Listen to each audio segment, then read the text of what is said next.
It's a special episode because we have Paul Spiegel here. Paul Spiegel is a very, very special, very important human being, and we'll introduce him in 2 seconds. But just on the previous debate discussion that we had a little bit of controversy in the Facebook group where someone said, why is Gennady appearing on this with Ben Zion? Well, it's simple. All of the floor plan, all of the candidate rules, all the candidates were set out with guidelines, basically where there was an open forum to use detonation as they wanted. It was all explained to them. Everybody knew the ground rules, and Ben has been taking advantage of this in certain ways. And so I just got back from holiday and I forgot to say, oh, this is part of Ben's campaign, and they jumped on it like a pack of wolves, especially one guy. So, that's that sorted. Gennady is happy to jump on with any of the candidates. He's not just exclusive to Ben Zion. Everybody knows that. That's just some trolling that's going on. But moving on. Yeah, Ben. It wasn't specifically part of my campaign. It was just a larger discussion that I invited all of these panelists, including Gennady, to participate, and you were kind enough to organize. But yes, it wasn't a campaign event so much as a larger discussion of radical life extension. Absolutely, and it's open to more, and now the candidates are realizing, and they're jumping on, and they're saying, all right, we're going to organize our own panels as well. So just because I got back from holiday and I was a little bit rusty. I mean, I mentioned that before. I forgot to say that quote. It's irrelevant, all this trolling that's going on. It's useless. All right, so Paul, lovely to have you here. Sorry about rambling before your introduction, but tell us a little bit about who you are. You're a very important person. You're a CEO. You've got Electric Law behind you. Humanity Plus, which is a great organization. Nick Bostrom, a fundamental player and a foundation of that, and that is cool enough. But you get to hang out with cool people like Natasha Wiedemore and Max Moore, who I'm desperately trying to get on this show because. Again, these people are well revered in transhumanist and longevity circles. Paul Spiegel, it's so nice to have you grace Detonation's presence. Thank you, Steele. That's very kind of you. I don't think of myself as nearly as special or important as you make me out to be, but I figure if I fake it long enough, I'll actually make it, and getting good press is always part of that. So thank you for saying nice things about me. I have been in this field for quite a while, first as a longevity advocate, and then later as a transhumanist, and as a transhumanist advocate. As you mentioned, I've joined the board of Humanity Plus just about a year ago as one of their 2 latest board members.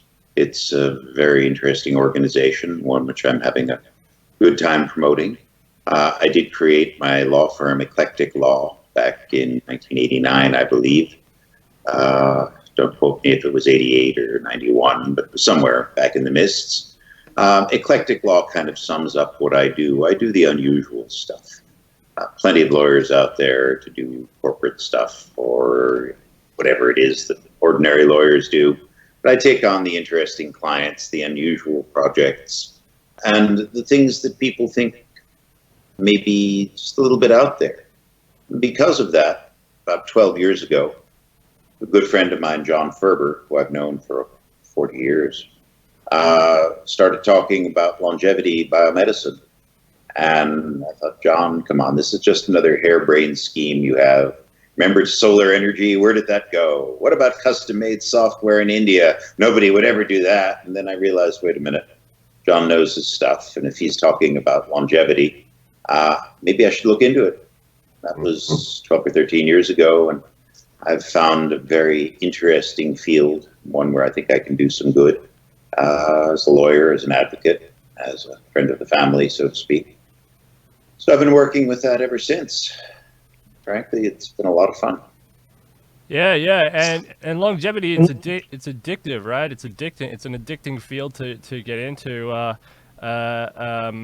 It took me a roundabout way, because I was born into a religious family, and so longevity was built into the fabric of the mists.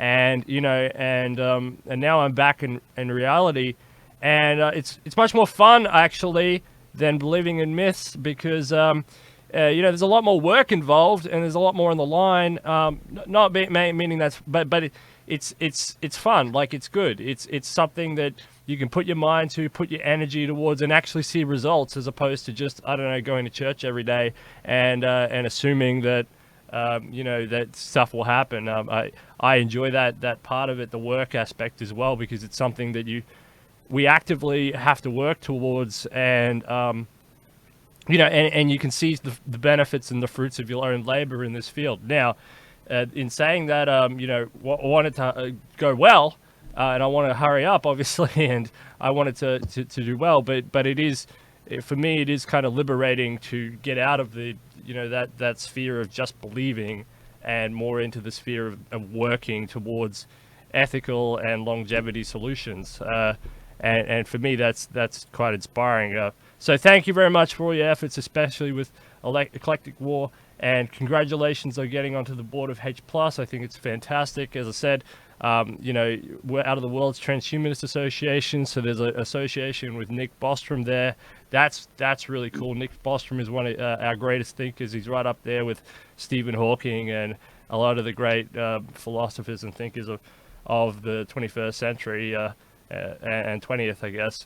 So, yeah, that's awesome. All right, Ben, how are you going? What's going on over there at the Ben Zion base camp? Feeling pretty well. Pretty pleased with the way this campaign is proceeded. People are accepting of some of these ideas and proposals, and people are kind of embracing the futurist New Deal for America. I'm very pleased with that. You know what you said a moment ago about sort of provincial ideas. I think it bears repeating. An awful lot of people are pretty happy to accept sort of grandfather in all manner of notions like what you were talking about, ideas about a metaphysical afterlife, God belief, creation myths. But then those same people will often be very skeptical to a far higher degree of these kind of notions that are speculative, but at least based in reality, in that kinds of things that we in this community want to see. And it's not it doesn't serve anyone to hold out for a fanciful or pretend heaven when we can begin to achieve some of these things here on Earth. It's very counterproductive to think in these terms. And Paul, you're a great collector of artwork. You have an established art collection there of The Economist and MIT magazine and all that. I think that's great. I mean, tell the people about your collection, about your framing and that idea. You showed me that. I think that's awesome. I think that's how did you come up with that? Well, in 2011, Time magazine had a futurist edition, which was entitled something like 2045, Are You Ready for the Singularity? And I saw that and immediately snatched it off the newsstand. Saw that there were 2 articles in there, one on my friend Aubrey de Grey and one on Ray Kurzweil, who I've met a few times. And I thought, I can't just throw this in the track. It's too significant. This was just about the time of the Global Future 2045 conference in New York City, which I had attended. And so I saved it. And I thought, okay, maybe someday somebody will actually turn longevity or humanity or transhumanism or futurism into front page news. And I waited a little bit, and the next thing you know, there was a Time magazine article which just was the words, "Can Google solve death?" This would sound crazy if it weren't Google. So I stuck that in a frame as well. And then The Economist came along with an article called, an edition called Cheating Death. And Discover magazine's come up with a few right now, including Science of Aging and Death or something like that. And all of a sudden, I guess now I'm a collector. I wouldn't necessarily call that art so much as I'd call it the accumulation of a growing body of press evidence that what we're doing is actually becoming accepted as, if not mainstream, at least not insanity. When I first became involved with this community, everybody thought we were bloody nuts. It was really that simple. Oh, you think people can live forever? Ha, ha, ha, ha. Well, no, actually, I don't think people can live forever. I'd be satisfied with 150 years. But I think once we get to 150, the next 100 or 200 will be easy enough to achieve. And if that means living a very long time, some people might see that as forever. There are some very interesting socioethical questions about the idea of actual immortality. And we can go into those another time if you like, or tonight if you like. But it just strikes me as interesting to see the degree to which the thoughts that we had 15 years ago that were derided as lunacy are now becoming accepted science. I love it. I think it's great, and keep working on that collection. You know, that'll become a very valuable collection over time. Yeah, I like it. So this is Discover Magazine, The Future of Fertility. I happen to be working for the company right now called Innovium Labs, which is doing ovarian rejuvenation, and that one goes in the collection soon enough. So they come up these days. Yeah, the future of fertility is an interesting one with artificial wombs coming around the corner. You know, women will be put out of a job in some respects. It's going to be kind of interesting. Ask yourself, would you rather be gestated in a messy womb, or would you rather be gestated in a nice, clean, sterile, scientific plastic bag? Don't answer that. Yeah, I think that you know, women's liberation has allowed everyone to sort of be a little bit more free, and certainly women to be a little more free to pursue their own lives and outside of again, kind of provincial expectations. And this is just an extension of something like that. It's I think that it's an incredible technology, and would allow things. You know, I don't know, but a lot of people probably have seen this television show based on Margaret Atwood's book, The Handmaid's Tale, and probably maybe seen the film from some years ago. You know, in that scenario, there's a shift of the society in the opposite case, where there's more difficulty having children. A shift of the society towards a hard right theocracy as a very coercive and unpleasant place to live. I should imagine things like this, greater freedom, and so forth, would have much the opposite effect on the society. I'd like to believe that. Well, that makes sense to me. I think it probably would. On the other hand, you have to ask yourself the practical question about having children at a late age. I was 48 nearly when I had my only son, Jacob.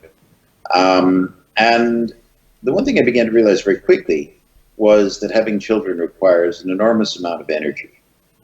And it seems as though biology is wired towards having children when you have the energy to have children. I don't imagine that I would be pleased to try and find that kind of energy if I had had my first child at the age of 70 or 80. I would never suggest that anybody who wants a child at 70 shouldn't have a child at 70. In fact, we're working at Innovium, and lots of other people are working elsewhere to make that possible if somebody wants it. But I think that you have to sit down with somebody very carefully and say, okay, you've never changed diapers before. They'll say, yes, I have. Really? Oh, my cousin for 2 days. Okay, fine. You've got about 2 years of this, and you have to understand that you're going to be changing diapers for 2 years, chasing after a kid with a frisbee or a football in the park. And if you've had your first child at 70, by the time that kid with the football is old enough to run quickly, you'll be 80. And they'll be saying, Dad, go long. And you'll think, yeah, give me 5 minutes and I'll go long, and then you can throw the ball. Yeah.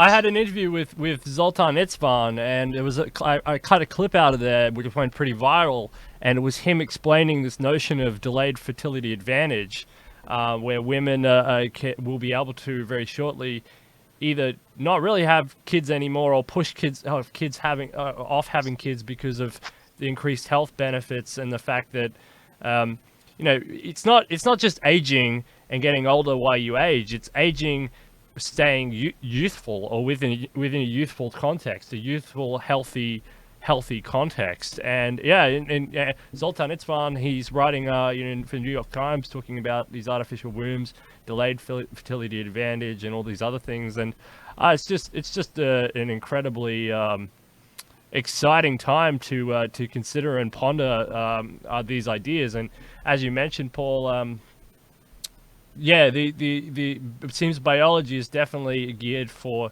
the younger people to have children. But I mean, if you look throughout human history, you're talking somewhere around 16 to 20. I mean, it's crazy in the modern context. Technically, you don't finish school, like the Polish type schooling system, till you're around 18 to 20-ish. I mean, it does that biology and our brain capacity and our law and our legal system just it doesn't match up. I mean, it doesn't make sense. And then it's like, why are so many, the old question all through the 20th and 21st century is, why are all these, teenage pregnancies happening? Oh, it's such a terrible thing.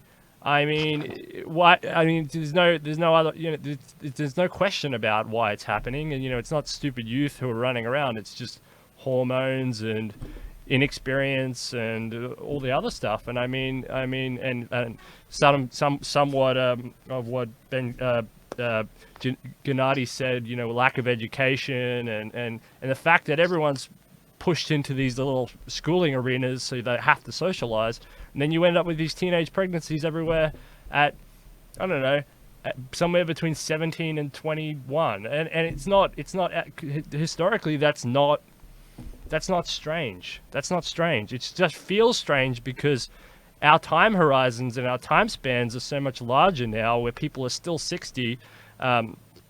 It was still healthy at 60. Nowadays. I mean, in the UK, people are saying their health or their mental health, is good or very good at 60 years old, and that's unprecedented in human history. I think of the show Mad Men, and we're talking about television shows. And the kind of thrust of that show of the early 20th century shift from a more itinerant population to the kind of workforce that would establish an affluent society. Now, why do I say this? Like, this is a struggle of the 20th century, the struggle of the 21st century. The kind of, there's a lot of things that are pretty naturalistic, I think, to human beings in a certain sense, that might not be the best ordering principles for all the things that we want, an affluent society, longer lifespans. We have to always be kind of evaluating that when we're thinking about this kind of things relating to fertility. I always tend to think, though, that this issue of young people having children or any difficulties that people are having, it always comes to scarcity in my mind. We can make it into a morality play or this or that, but it always comes down to resources. If 17-year-olds have the resources to have children, then I think they have the maturity to have children. And I think we always kind of want to shift it to some other kind of issue, but it always comes down to these questions of an affluent society, in my view. I think part of the question here is the extent to which we have socially outstripped biology. We are still having children, and when you said 17 years old, let's be real, some people have children at 13, 14, 15, quite a few of them, in fact. I know a woman who is maybe 40 years old, and she's on grandchildren already. I think she's looking towards great-grandchildren. Certainly that won't bother her in the least. It's sort of a family tradition for her. Quite a successful woman, as a matter of fact. It's just the way these things work. Back in the mists of human development, this is how people did it, because the chance that you might live long enough to raise your children to maturity was fairly small. So you had to go out and have as many children as you could, and nature said, congratulations, you're ready. You went out and did what nature told you to.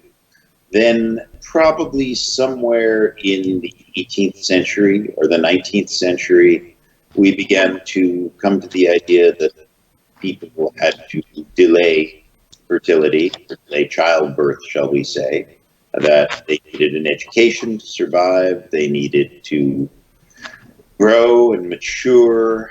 Nature said that's all well and good, but, you know, he's 14 and he's ready, and she's 13 and she's ready. Don't tell us what society thinks. We've been here a lot longer than you have, guys, and these kids are ready to reproduce. So they would. There's been this constant battle between society saying stop and nature saying full speed ahead. And I don't think it's easy to confront millions of years of evolution and say, forget it. We've got 300 years of modern society saying that you're wrong.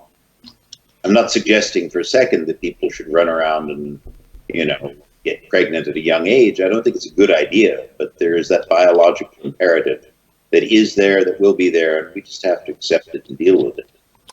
Yeah, just shifting gears for a bit, because you're a lawyer, and there's a pressing topic, and I ask it to almost I asked it to all the candidates as a supplementary question to their candidate profile.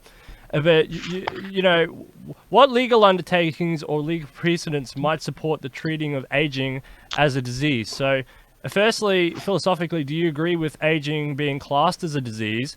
And secondly, is the United States primed and ready legally to treat it as a disease?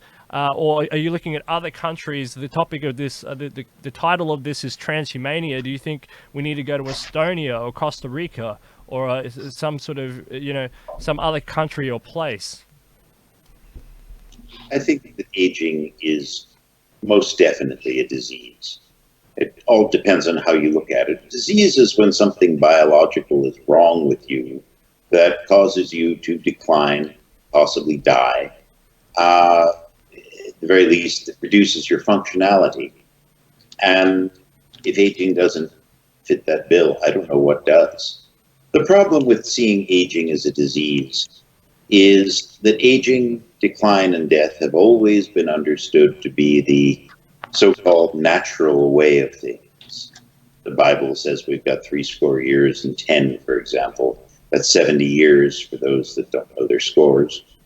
Forgive the pun. But that's no longer the natural human lifestyle. Because we have never been able to do anything realistic about aging, decline, and death, we have integrated the reality of it and come to the conclusion that it must be good. There is a lovely book called The Forest People. I should remember the guy's name, but it's all about an anthropologist. True story, an anthropologist spent years in the Congo forest with Bambuti pygmies. These are called children of the forest, and the forest is their everything. It's their world, it's their universe, it's their God. And in the context of a funeral ritual, they have a saying. It says, there is darkness all around us. But if the darkness is, and the darkness is of the forest, then it must be good. That's the kind of acceptance that made sense for almost all of human evolution. It's no longer necessary to just say, yep, this is the way it is, and it must be good because of it. We've gone from becoming resigned to death to looking at it and saying, what can we do about this? And we've been doing it for a very long time. Life extension is not a modern field. It's not a modern phenomenon.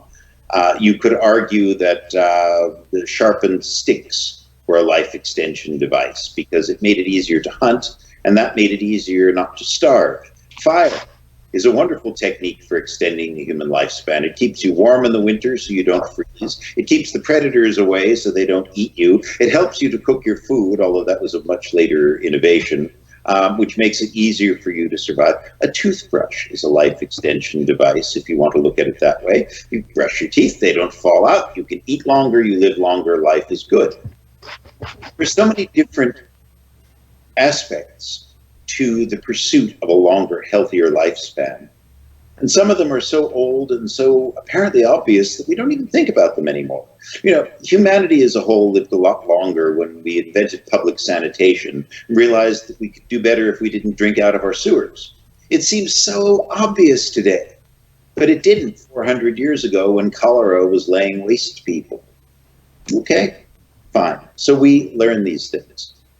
Having taken care of a lot of the low-hanging fruit, and some of it is obvious, or it seems obvious. You wash your hands before you deliver children. What do you know? Mothers don't die, children don't die as often, life is good, and the human race extends its lifespan a little further. So we're looking at these aspects of aging and we're figuring out how to deal with them. You could say that sepsis as a result of dirty hands in childbirth is a disease, but aging isn't. Sorry, that's not the way I see it. We have been working on extending the human lifespan for a very long time. It's only recently, though, that we have had the courage, the audacity to look at the actual process of aging, the actual process of decline, and honestly, even the process of death, and have been able to say, yeah, we can actually do something about this. It's not hand washing and toothbrushes anymore. We can really look at the biology of it. We didn't understand biology 200 years ago. Even 100 years ago, it was pretty crude understanding. But now we can actually look at it and say, yes, we have a realistic possibility of reversing human aging. Now, if you can reverse cancer, everybody applauds and says, yay, bravo, you found a cure for cancer. And nobody says, well, but cancer is natural. It's the human condition to get cancer and decline and die. That's the progression. Disease, decline, death. Let's work backwards. Death, decline, disease. So what's causing the death and the decline? And what's the biggest factor in the world today in that age, in that decline and death? That's aging. More people die of aging than anything else. In fact, so many people die of aging that we see it as the good way to go. Did he die of cancer? You'll say, oh no, he died of old age. Wow, isn't that wonderful? Hell no, it's no more wonderful than dying of cancer. The difference is that we think we can do things about cancer and we're not yet sure we can do things about old age. So we don't want to call it a disease, because calling a disease would be to admit that there's nothing we can do about this disease. Hence, if aging is and aging is of our society, it must be good. No, I'm sorry, we don't see it that way anymore. We don't have to. The science is advancing quickly. There are serious scientists who are making this all happen. And I believe that in 20 or 30 years, we will look back on our current attitude towards aging as something wonderful and normal, and think of it as just as primitive as we did before we had public sanitation systems. I like your forest people. I'll have to look that up. I'm familiar with Nick Bostrom's short story about the dragon on the hill, and the dragon. He's been there for so long, and he's consumed so many tributes, so many human tributes for so long that people came to accept the dragon as a philosophical ploy, and they said, okay, all right, if we have to sacrifice 100,000 people a day to the dragon, why not build a train system there, and why not make money out of the dragon, and why not make myths and sing songs about the dragon, about our inevitable dragon future. I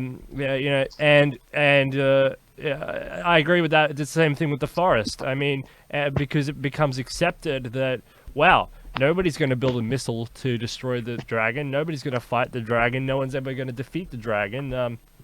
The forest people is also really good, because if the forest is your everything, you're not gonna take on the giver of life that is everything.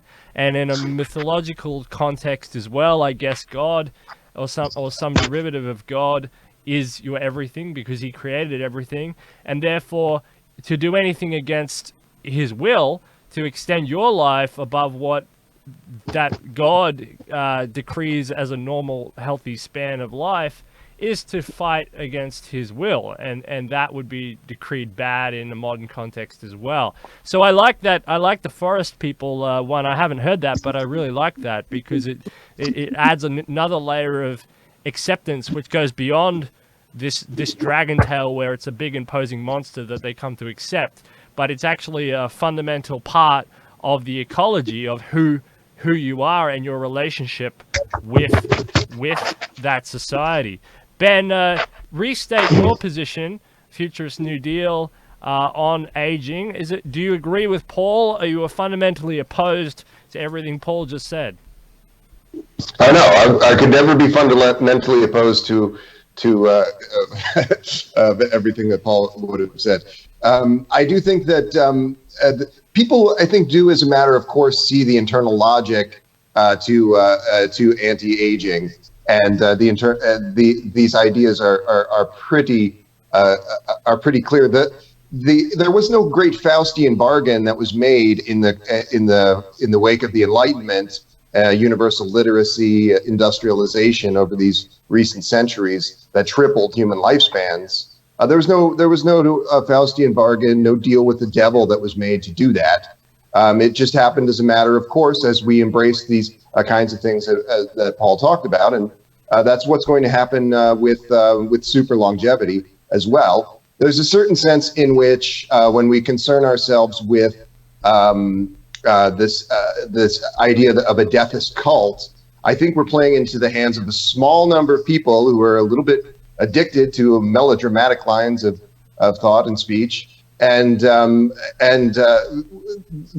those simpletons should not be allowed to control the socio-political dynamics. But at the same time, this again comes down to what I first said. This comes down to resources. It comes down to demonstrating these technologies in a more real way. And as we do that through a public health service that shifts those trillions of dollars to prevention and anti-aging, and gives everyone the opportunity to live this preternaturally long lifespan, people will accept it. I do believe that, and I've said it many times, that almost everyone is a de facto life extensionist. We just have to give that opportunity to them. There is a possibility for some staunch bio-Luddite resistance to develop. But I really feel that of all the sorts of things that could derive from advanced technologies, resistance of this kind, life extension is rather unlikely. But yes, the Futurist New Deal I do regard it as a path to a society that can sustain a radical life extension. The architects of this initiative, the Futurist New Deal for America, we worked very hard in trying to come up with policy initiatives that would be stepping stones and stopgap measures to a world that can sustain universal longevity, escape velocity, a fully realized post-industrial society, and ultimately post-scarcity, in such a way where we will not be seeing these terrible growing pains that we would see in the wake of a robot apocalypse, where a tremendous number of people have lost their livelihood, and our society is not using this full automation to benefit them. Paul, America has a great system where it has a great separation of powers between, the legal, the judicial, and the legislative branches, right? Do you see that framework as a framework that's compatible with super longevity and life extension? Well, legislative, executive, and the other one. What did I say? Yeah. Well, first off, our separation of powers model is under strain right now. And I think it's an interesting question whether it will survive in the form that was contemplated by the framers of the Constitution back in the 18th century. That being said, I don't know that it's really necessary for longevity or for transhumanism. I've never really thought it through to decide whether or not it might be worthwhile, but having an overlay of that sort of a system on what is at present essentially a popular movement, I think would be difficult to implement. For instance, what would the executive do? What would the judiciary do? Would the judiciary be made up of bioethicists who would decide whether this or that treatment or this or that line of research could be allowed and pursued? Would the legislative branch have a pot of money that they could dedicate towards this sort of a thing? I think it's quite interesting. Of course, the executive, right now everybody's an executive. There's several dozen companies out there doing their best to push the envelope to help the field progress. And I think that that should always be the case. If we had a pot of money, if we had, for instance, serious public funding for longevity, that might be a good way to go. But I don't think that we need to necessarily stick to the models of the 18th century to address what is fundamentally a 21st century challenge. Paul, you're on the board and involved with a lot of different companies. Too many for me to name. Why have you diversified across such a wide range of companies? Are you trying to spread your what's your strategy there? Why don't you just focus on one, or do you think everyone should copy that strategy, or what is that strategy of diversifying your portfolio of companies that you're involved with? Well, it's not as broad as you might think. There's Libertas Biomedical, which I established to investigate micronations which might be favorable towards the cause of longevity, promoting longevity research and treatment in jurisdictions that might be more nimble, shall we say, or friendlier or more foresighted about the issue of what we're doing. One of those jurisdictions may well be the Republic of San Marino, which is the third smallest nation in the world and the world's oldest republic. I'm going to San Marino in 3 days to accept an honorary consulship. I'm going to be representing the Republic of San Marino as their honorary consul in California, Nevada, Utah, and Arizona, including, of course, Silicon Valley. And while I'm there, I'll be meeting with the department it's an NGO known as Innovate San Marino. And we have been in discussions about the possibility of establishing a longevity treatment and research facility in San Marino. Well, those discussions have not gone as far as I'd like them to yet, but I will be there next week meeting with, not joking, meeting with the heads of state, and I suspect that the issue will come up. As far as other ventures, there's an Ovium Labs, which I mentioned is an ovarian rejuvenation organization. A couple of boards. I recently resigned from the board of the International Longevity Alliance. I'm still involved with the American Longevity Alliance, which is under the umbrella of the ILA. I sit on the board of the Life Extension Advocacy Foundation, which is a remarkable institution. I've been there basically since we founded the company. And LEAF is doing amazing things right now. I don't know if any of you were at our conference in New York, Ending Age-Related Diseases Conference in July. This is the second such conference that we've done. Each year it's grown and become more significant. And we're doing another one next year, which is going to be bigger and better still. Mito and Oliver Medvedik founded that organization. And they've done an incredible job of building it into something substantial. When it looked like I might be leaving the ILA board, there was an opportunity to join the board of Humanity Plus, which is a transhumanist organization. I'm sure you know about it. And I thought, okay, you know, people need my skills, my talents, my services, my advice. I had no choice, really. I mean, one of the bits of philosophy that I've acquired over my life, this one came out of the jungles of Peru in the middle of the night, is that we are always at our best when we're of service to others. And I feel compelled to serve. Now, would I focus all of my energies on something? Yes. If somebody wants to bring me on as their chief legal advisor, their general counsel, whatever you call it, offer me an amount of money that I can live on and do the kind of work that makes me feel proud, I would certainly shift my focus. But at the moment, there are a lot of people out there that need what I can do for them, need what I have to offer them.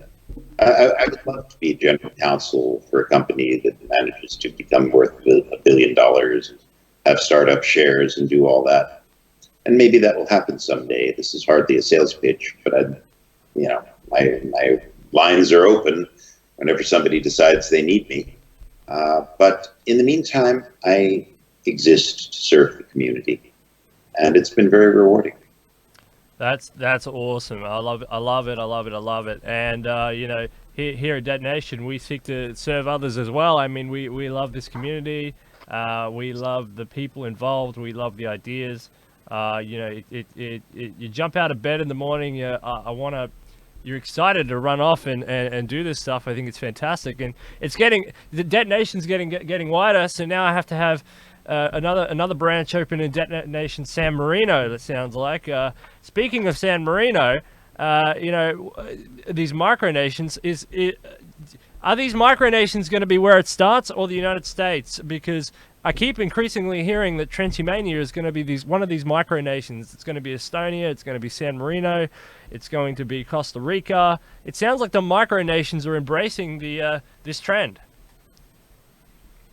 It's becoming obvious again to a lot of places in the world that sovereignty has value in and of itself. Now, there was a sort of a difficult time when countries looked at that and said, aha, that means bank secrecy, it means hiding money, it means the Panama Papers, or whatever. That doesn't really do it.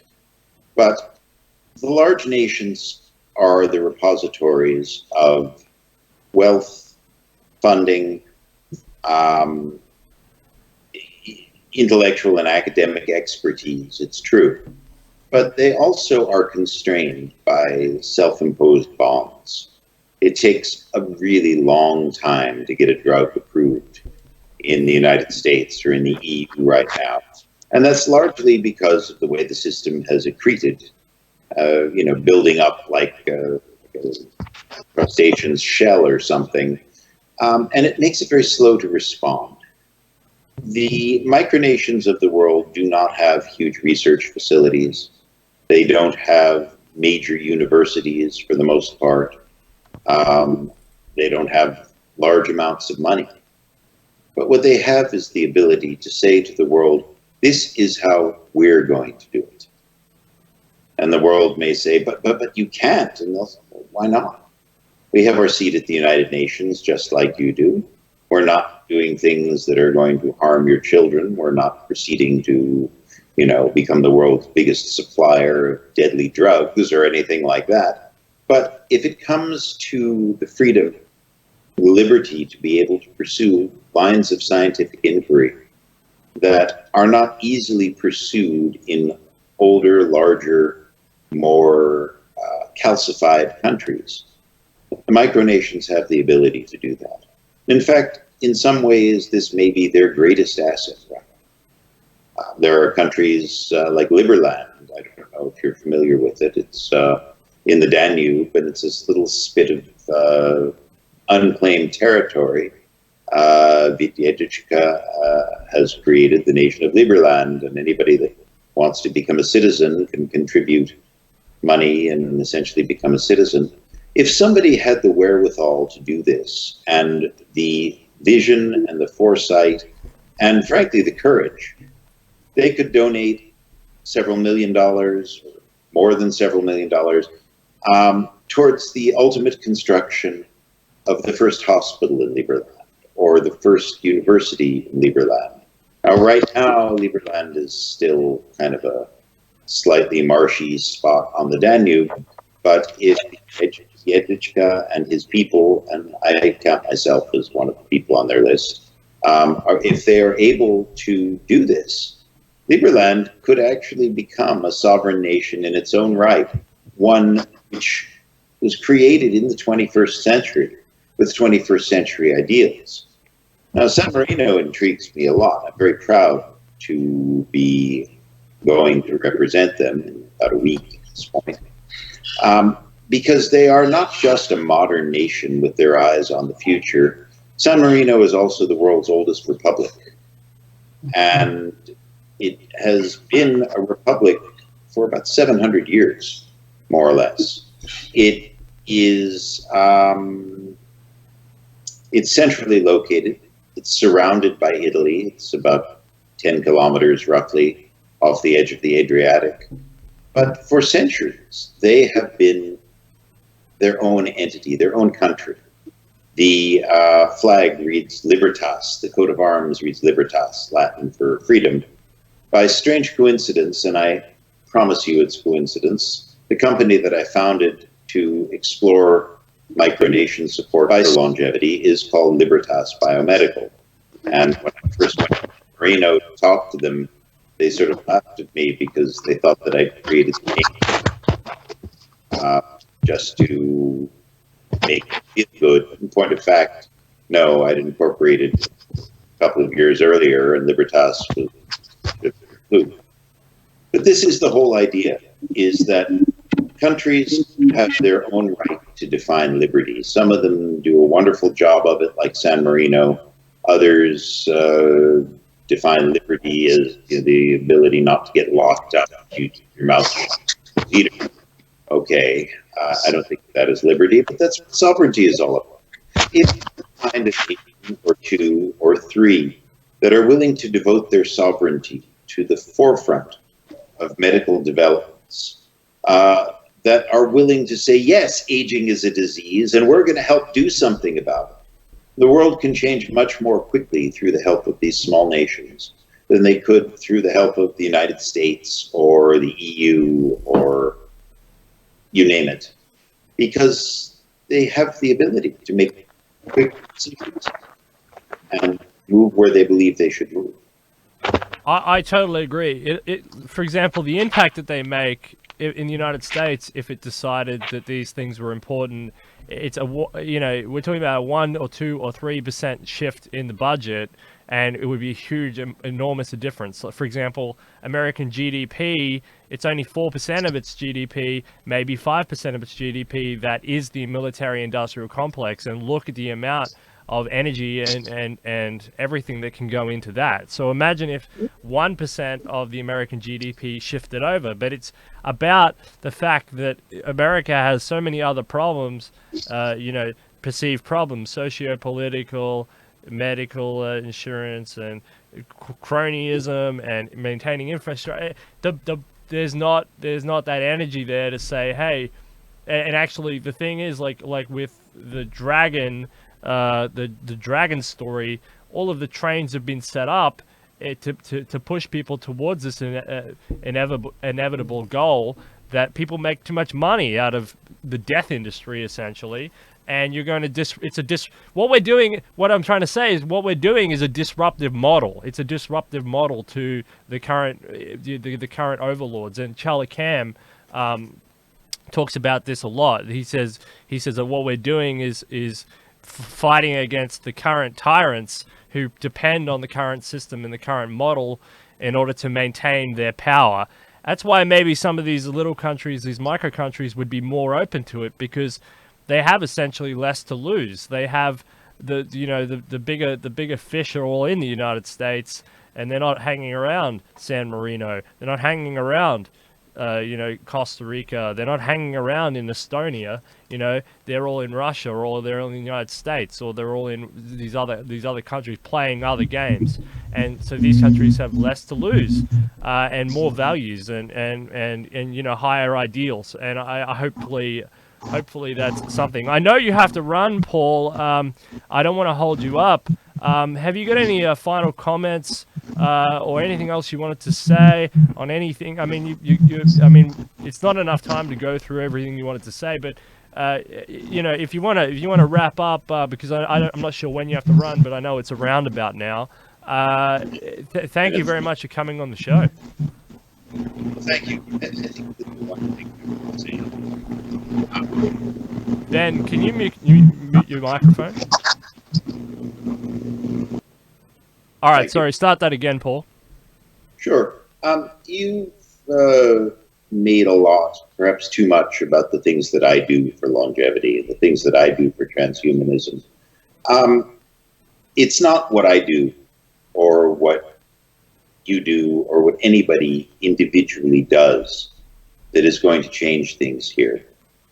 The one thing that we can all do, that we must do, is to become evangelists, to help people to see what it is that could be, and forget their focus right now on what is that they wish weren't so.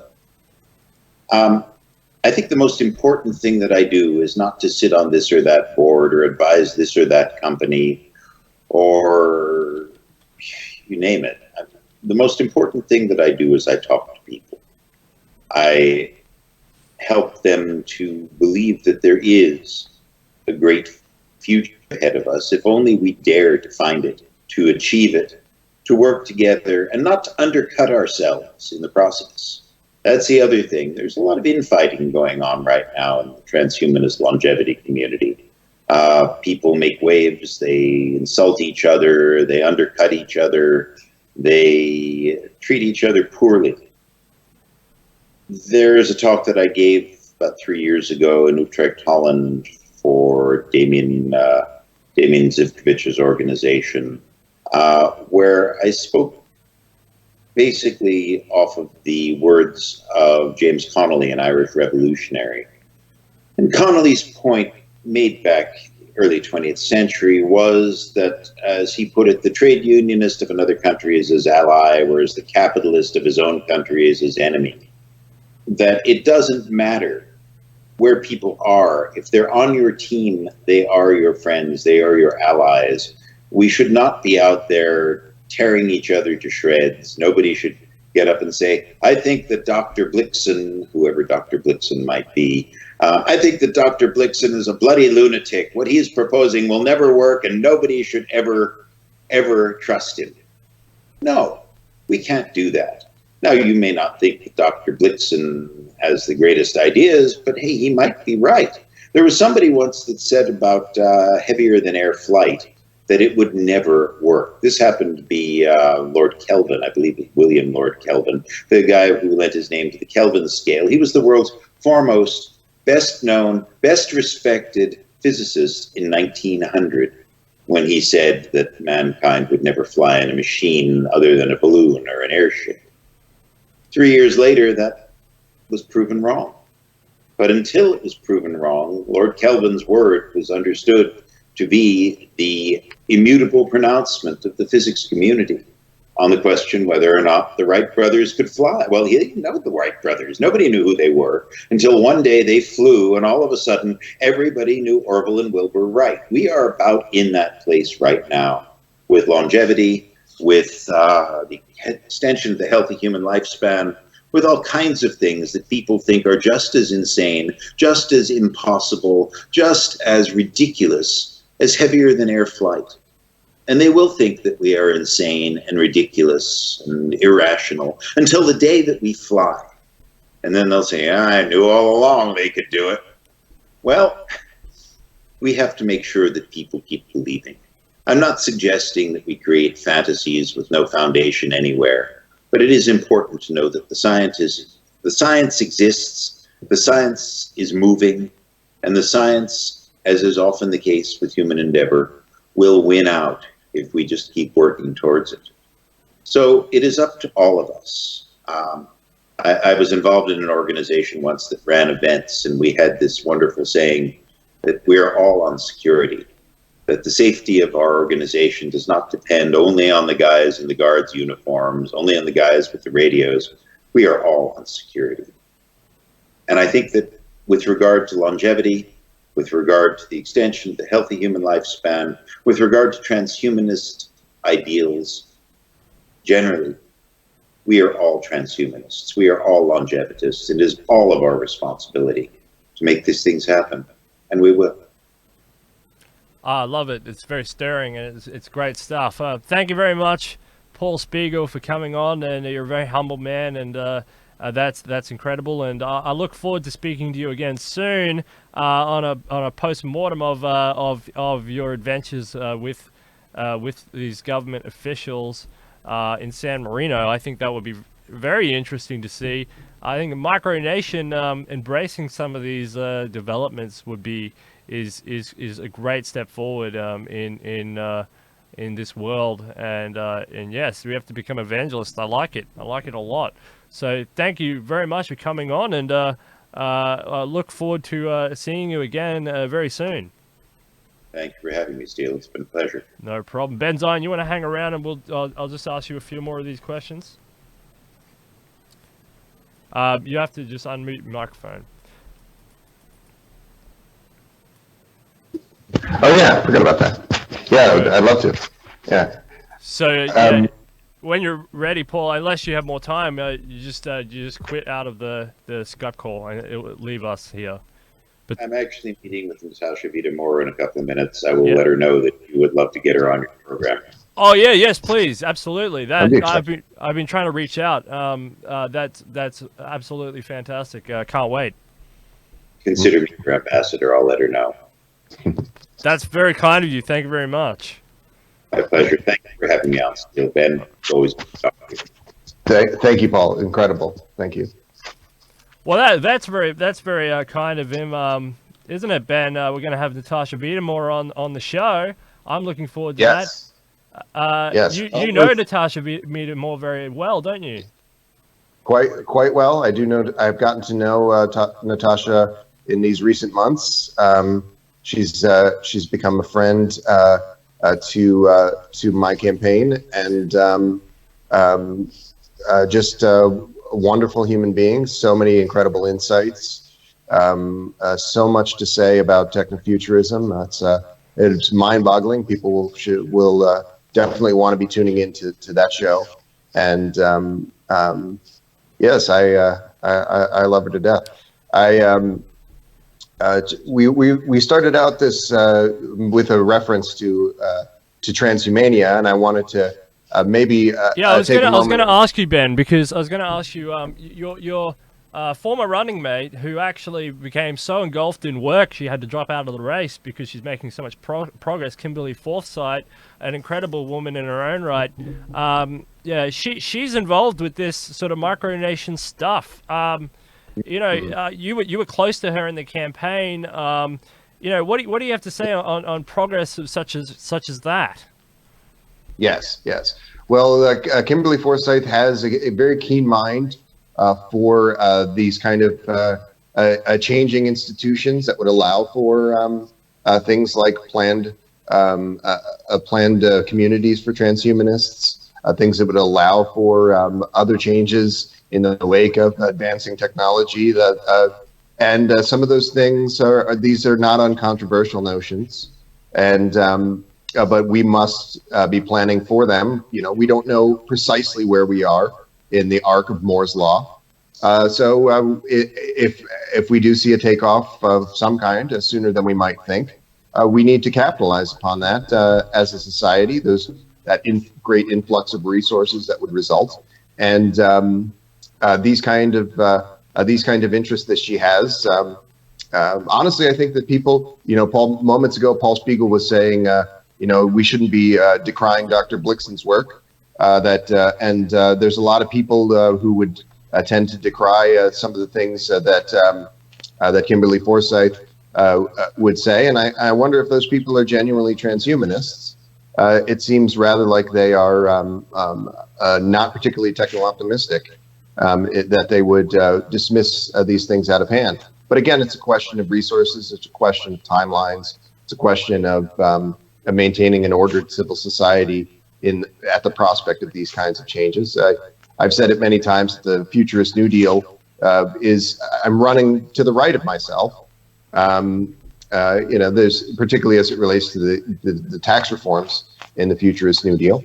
But this is because there are a lot of people with a lot of varied political philosophies in this organization, and we want to respect them. But when I talk to people who are working, CEOs, people who are working in the private sector on some public health initiative, and they express an interest in the private sector, I feel heartened because they are doing that good work. When I talk to people who are not doing that, who just seem to have a philosophical axe to grind about demanding that things be privatized and that other institutions be disregarded, I really question the honesty and of those people. So if you're doing the work, great. If you just kind of want to pull the wool over everyone else's eyes, please stop doing that. You're wasting your time. People see through that immediately. It kind of also comes back to this transhumania notion. We talked a little bit about this idea of best approaches to anti-aging public health service in some smaller community, some limited micronation initiative, like the kind that could occur in San Marino, could occur in some other locales. In the long term, the transhumania approach, this work and the kind of thought experiment around it, of moving a larger number of transhumanists into a planned city, and in the long term, this would be better for transhumanists. It would be better for civilization. It would be a better use of resources. But unfortunately, people don't have the political will to relocate in this way. Many cities that have tried to build, many nations that have tried to build planned cities have often run into difficulties.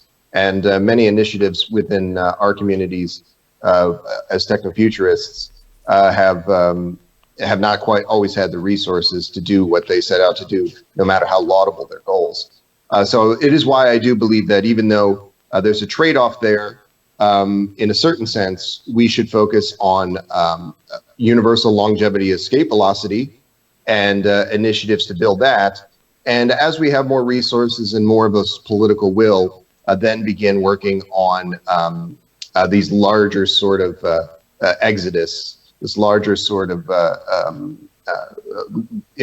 movement of populations to transhumania type community. Yeah, and that's kind of interesting, and again, that Zoltan Itzvan's Transhumania, he kind of wrote the deal on that, so that's kind of interesting. I mean, the network of the born out of the Russia 2045 initiative, Russia 2045, World 2045. Arguably, it's a digital nation that they're trying to achieve, an interconnected network. Do you see that? Humanity Plus is essentially a 0.0 of that digital nation, a suppository of information at minimum, a collection of gaggle of people, a collection of people at minimum. What do you think about that? Do you think about the emergence of a digital nation first, before is physical even necessary? Is it necessary to huddle in physical groups, or can we keep doing this sort of stuff online forever? Yeah, well, it's oft repeated that in the 20th century, if you wanted to get certain kinds of things done, if you wanted to be doing certain kinds of work, you might move to a city like New York or Los Angeles, London, many other fine cities, that you would find like-minded people in those places doing the work that you want to be doing. If you lived in a smaller market, you might have more difficulty undertaking those initiatives. And that's still true today, but less so. People often say that now we kind of have a certain telepresence and a certain ability to use these great advantages that are given to us by the networked world to be doing very fine work wherever you like. And that's an incredible advantage. The new Yeah. sphere offers similar promise. Yeah, so I had Sophia Skyer on. She's a very famous Hollywood / Russian actress, and she came on the show to talk about holograms and her initiative, because she said she wants to basically start up an acting school based on holograms, and the idea is that it reduces travel costs and flight time and all of that, and she can teach people instantly in her schools using these holograms, and she thinks it's a great idea. Now, she said that physical is still important, and I had David Wood on last night, and he said travel is absolutely important, that we shouldn't be looking to eliminate global travel, aircraft, any of that in replace of holograms, because travel broadens the mind, it deepens experience, and what's the point of inventing planes if we never get on them, if we just visit everything virtually? So there's an argument there for real connectivity. And I don't, the other thing is with these micronations, if you end up with all these people in the same place, on one hand, there's an enhancement there. On another hand, in another way, that also makes you vulnerable. If you had TRANSHUMANIA, for example, in the middle of the ocean and there was a tidal wave, I mean, you knock out everybody at once. I mean, at least there is some advantages to being spread around the world, or at least spread around a geographic consequence such as the United States or Europe, where you diversify your geographic locales, right? Mm-hmm. Yes. And I'll take a moment to plug a Futurist New Deal podcast event that's coming up. My friend Jeremy Turner, who is a metaverse expert, a guy who works a lot in virtual reality, he and I are going to be conducting a virtual interview in precisely such a space, recording video in world, and that's be a lot of fun. I'm looking forward to that. But yes, there's a lot we can be doing in these virtual landscapes more generally, and I've mentioned that we have to focus our energies on public health as a community, and I believe that's the thing that people want in this community. That's the thing that people will accept as a matter of course outside of the community. But this new sphere line of thought that you've described, it does have network effects that derive from it, hastening techno progress by increasing this kind of interoperability, this kind of connectivity, this kind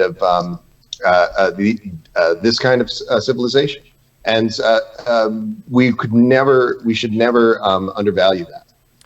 And I was just talking to Kate Lovechuck about this company in India. I think they basically have 13 million people working for them, something like that's something ridiculous. Anyway, it's a real estate company. I think it's some sort of decentralized model, and they don't have enough capacity for physical locale, and so what they do is they log everyone into this sort of virtual world. Sort of like those Half-Life or those video games, and they log everyone into there, and they just do all of their business in that virtual world. I mean, this is a company that is a huge company. It operates today, and to go to work, they all log in, and they all walk around, and there's the CFO, and there's the CEO, and there's the director of this part and that part, and they all just walk around on this virtual island, and that's how they do business today, and that's how because the company can't afford with so many people to hire so much infrastructure to have them all in the same place, and it wouldn't make sense. So they use these virtual world as a platform for their actual business, and they are growing leaps and bounds in the stock market, and they're making hand over fist profits because they have no down. They don't have any physical infrastructure that they have to maintain. They don't have to rent any rooms. All they have to do is basically have a $14.95 monthly subscription for their participants. Mm-hmm. Yes, and that's been the story of the early 21st century in many ways, and it's not just limited to one kind of virtualization or telepresence or augmented reality. We also see benefits from NLP, digital assistance and language processing. We're going to increasingly see benefits from brain-computer interfaces. Every other day, I'm seeing it's not just a Neuralink, but I'm seeing some product that would just be something of this description. And we'll see these as force multipliers as well, allowing for people to be doing more and more with less and less, to quote Buckminster Fuller. This is a great story, and yet not everyone is able to be instantly retrained. Service industry workers, 55% of people in the United States are working in these artificially low-paying jobs, having artificially high rents. We see truck drivers having their jobs automated out of existence. That's many millions of jobs. All manner of things of this kind are happening. We won't see an immediate transition to those people making use of those technologies. So we have to have things like the Futurist New Deal for America, the federal land dividend, as first devised by Zoltan Istvin, the founder of this party, who we mentioned. We need these stopgap measures to see that our civilization makes an orderly transition there. And this is the important work that we must do as futurists. And I urge people to please, if you haven't already voted, go through your email, search for Gennady Stolyarov II at gmail.com, find that ballot and vote. Support the Futurist New Deal for America, support Ben Zion 2020 campaign, because we have a plan for solving these problems. We have given it a lot of thought, and we are prepared to go the distance with these initiatives. And the other thing, yeah, don't do a Taylor Brame. Don't share that link out. Don't do a Taylor Brame. Right. That's not acceptable. Yeah. What he did was disgusting, actually. So your other. Do you want to tell people that? They might not know what you're talking about. Yeah, well, there's a gentleman who's watching the show right now. We know it. His name's Taylor Brame, and he was been publicly sharing a private link around, and it's after being warned multiple times in preamble, not to do so, and it's pretty disgusting, a violation of electoral law. He's been publicly told off about it, but we're going to call it a Taylor Brame. I mean, he's the one who's done this now. So if we're going to refer to it in future as a Taylor Brame. Mm. So effectively, someone who's trying to subvert the democratic process in this by putting this putting this link out in an appropriate way. Yeah, people are you should only have access to this ballot link if you are a registered member. And please go through and check your email. Get in contact if you are already a registered member before this primary membership deadline. Get in contact with myself. Get in contact with other officers. Certainly get in contact with Gennady, and do please vote. It's important. This election. It's important that we see a good outcome here. Yeah, absolutely. So there's one more thing I wanted to ask you, because we're going to another panel in a few hours, talking about a completely different topic. But Paul Spiegel, I mean, he's a very humble gentleman, and I enjoy that a lot. I mean, same as Jose Cordero, another fantastic gentleman who's on a lot of different institutions and organizations. Very humble man as well. Futurist New Deal, you're willing to work with these organizations, within reason. I mean, obviously, all within reason, but you're willing to work with these organizations and interact with these organizations, just reconfirming that status. Yes, absolutely. It's my number one goal in this is to strengthen all of these institutions, to advance the goals of life extensionists and techno-futurists within and without the transhumanist party. And that is something that, it's not a zero-sum game. We build this organization by working with people, by speaking out and making our interests and goals known. And that is one of the key strategies therein is to be working with our allies in every way that we can. All right, fantastic. Well, thank you very much, Ben Zion, for coming on Detonation and organizing this as part of your campaign. I'll mention that so that people don't get upset. That's what I meant to say at the end of the last one as well. I try my best to do to stay within. And look, as we said, the ground rules are the ground rules. Everybody's on a level playing field here. No one, including Gennady or Pavel, is playing favorites. It's about the creativity of the candidates. The process is almost over. So then it's just about the creativity of a normal member. So there's no point in whinging about this stuff. It's just cheap politics. It's dirty, cheap politics. Everybody knew what was happening, and nobody entertained those ideas anyway. So that's really good. And don't do a Taylor Brame. Go out and vote.